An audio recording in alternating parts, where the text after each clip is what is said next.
قبل ما نتكلم في أي حاجة ما ننساش ندعي للاعب أحمد رفعت لاعب فيوتشر، ربنا يشفيه ويرجعه لأهله بالسلامة، وربنا يشفي مرضانا جميعا. وأحب أشكر نادي الاتحاد السكندري بجماهيره ولاعيبته اللي ما كانوش عايزين يكملوا الماتش سواء لعيبة أو جمهور بعد وقوع اللاعب أحمد رفعت في الملعب ونقله لمستشفى خاصة بالقلب. بصراحة موقف الجمهور واللعيبة بيدي درس في الإنسانية. مش مهم الماتش، مش مهم النتيجة، مش مهم مين يكسب ومين يخسر، المهم سلامة اللعيبة مهما كان النادي اللي بيلعب فيه ايه. ربنا يشفيه بحق الأيام المباركة. هو الواحد ملوش نفس يعمل حاجة بصراحة، ولا قادرة أصور من امبارح، بس إن شاء الله ربنا يشفيه. نيجي بقى للماتش بتاعنا، ماتش الأهلي والبنك الأهلي. الماتش كان مفتوح من الناحيتين، البنك الأهلي كان جريء وفاجئ كولر ولعب ماتش مفتوح قدام النادي الأهلي، وده من الماتشات القليلة في الدوري المصري إن حد يلعب مفتوح وبيهاجم قدام النادي الأهلي.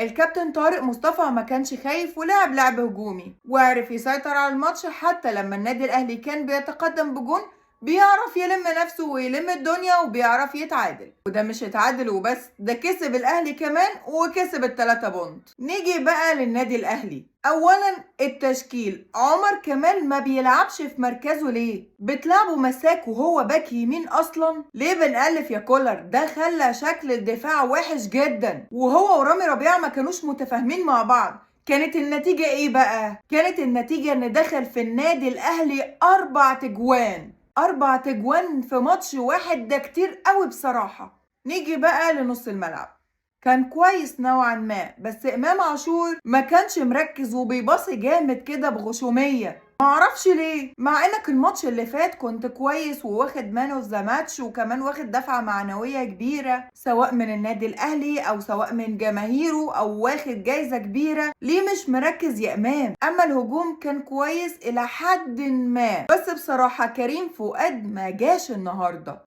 كان بعيد عن مستواه. وتغييرات كولر كانت كويسة، بس المشكلة اللي كانت كبيرة قوي النهاردة كانت في الدفاع، وان النادي الاهلي ما قدرش يستغل ان البنك الاهلي بيلعب قدامه لعب مفتوح وما استغلش الثغرات. ده غير طبعا كالعادة، وربنا ما يقطع لنا عادة، الكور اللي بنضيعها. رضا سليم ضيع كورة جون محققة، ضاعت منك ازاي دي يا رضا؟ ضاعت ازاي؟ ده غير ان الاهلي كان ليه ضربة جزاء صحيحة ما اتحسبتش وما عرفش ليه، مع انها كانت واضحة وضوح الشمس. بس مش هنعلق اللي حصل في الخطأ الدفاعي على شماعة الحكام. دفاع الاهلي كان وحش جدا جدا جدا، وبصراحة والحق يتقال ان البنك الاهلي لعب ماتش كبير قدام النادي الاهلي وقدر يستغل كل الهجمات اللي جاتله، حتى التغييرات اللي عملها كانت كويسة وفي صالحه. لازم يبقى في بدايل في دفاع النادي الاهلي يا كولر. اي نعم عندك 3 مصابين في الدفاع، ياسر وعبد المنعم ومتولي مصابين معاك بس ده مش معناه ان باك يمين يلعب مساك. كان ممكن تلعب محمد هاني في المركز ده لانه لاعب قبل كده في المركز ده. مش هينفع بأي حال من الأحوال نلعب كده في أفريقيا، وبنقول ومصرين إن احنا نقول إن في مشكلة في النادي الأهلي، وكل ما اتكلم مع إن احنا بنكسب بس أنتقد تقولولي لا يا دعاء دي تكسب ولا تلعب. أهو ما كسبناش وخسرنا. لازم كولر يعيد حساباته في الدفاع، وده آخر الكلام. سلام.